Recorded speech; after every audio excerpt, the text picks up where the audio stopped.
Hello again, I'm Corey Amsler, and welcome to another segment of 100 Years, 100 Objects, a Mercer Centennial Moment.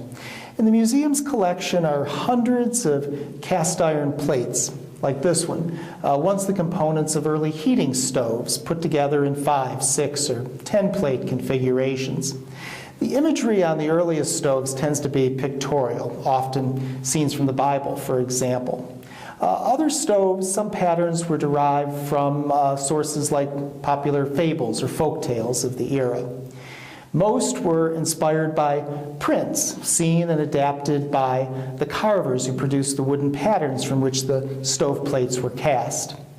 Here's one of these stoves, or stove plates, a side plate from a stove produced in the 1760s. The imagery is a little bit difficult to decipher, but up here, hanging from a tree, are a pair of men's breeches or pants.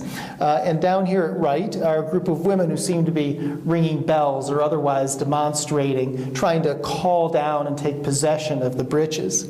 Over at left is the figure of a gentleman clapping his hands, apparently in delight at the futility of the women's efforts and their frustration.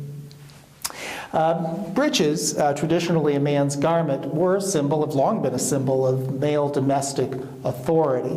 For a woman to wear the breeches meant she was well outside of her station. There might be occasions, though, when gender roles could be reversed.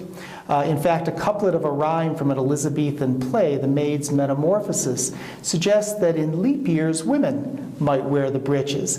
The line goes, "It's leap year, women wear the breeches, petticoats are dear." In fact, in a leap year, women might even be allowed to pitch woo and make advances upon men when leap year rolled around every 4 years.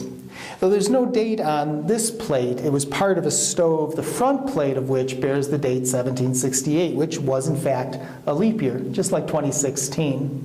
I'll let you decide who may have enjoyed this narrative more in the 18th century home. The man, for whom the plate was a constant reminder of his authority, or the woman who could take some solace in the fact that every so often there would be occasions when she might wear the breeches and call the shots in her own home. Thanks for tuning in to this Mercer Centennial Moment. I'm Corey Amsler.